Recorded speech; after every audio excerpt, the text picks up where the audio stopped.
Hey there, everyone. I hope your week is going fantastic. I know we're getting to the end of the school year. It's been a challenging one, and I sure do miss you guys. On this week's Reading with Roadrunners, I went and I checked out a book, a Mac and Via, to myself. Actually, I checked out these 3 books, but the book that I'm going to read today is called What Do You Do with a Tale Like This? This is nonfiction. I haven't read a nonfiction book yet, but I really do love nonfiction, and I especially love anything dealing with animals. This book is by Steve Jenkins and Robin Page. So let's get started. What do you do with a tale like this? Animals use their noses, ears, tails, eyes, mouths, and feet in very different ways. See if you can guess which animal each part belongs to and how it is used. At the back of the book, you can find out more about these animals. What do you do with a nose like this? Right now, I hope you're thinking, would these noses belong to which animal? That's probably easy, and that one's easy. But this one threw me off. Let's see. If you're a platypus, you use your nose to dig in the mud. If you're a hyena, you find your next meal with your nose. If you're an elephant, you use your nose to give yourself a bath. If you're a mole, you use your nose to find your way underground. And if you're an alligator, you breathe through your nose while hiding in the water. What do you do with ears like these? This one right here was especially interesting. Let's find out why. If you're a jackrabbit, you use your ears to keep cool. If you're a bat, you see with your ears. If you're a cricket, you hear with ears that are on your knees. So here their ears are on their knees. Wow. If you're a hippopotamus, you close your ears when you're underwater. And if you're a humpback whale, you hear sounds hundreds of miles away. What do you do with a tail like this? I know what that one is. Let's see. If you're a giraffe, you brush off pesky flies with your tail.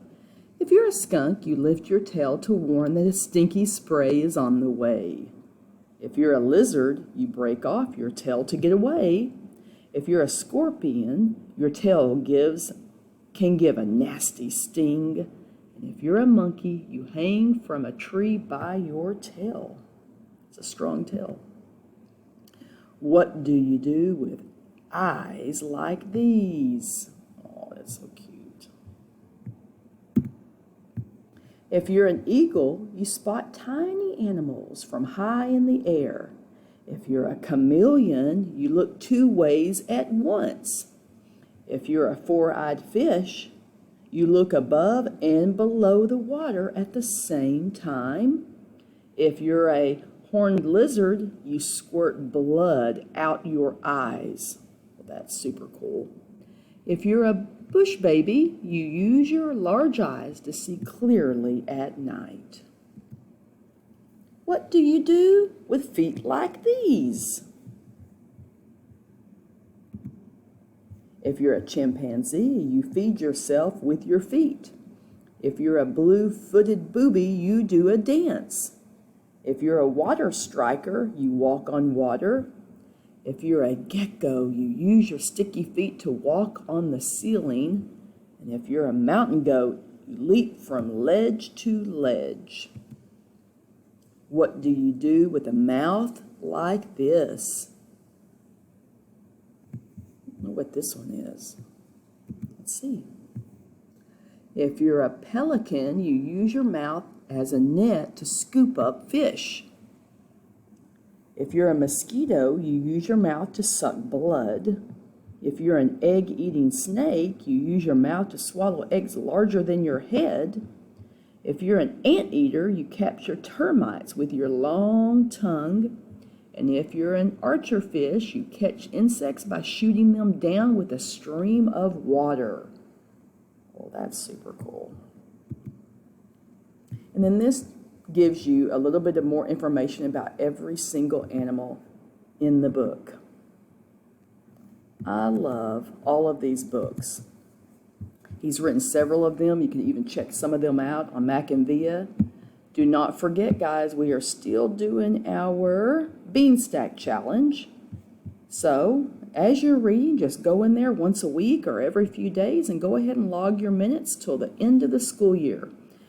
Super proud of you guys for listening and reading along with me, and I hope that you are inspired to go check out some books from Mac and Via on your own and keep reading.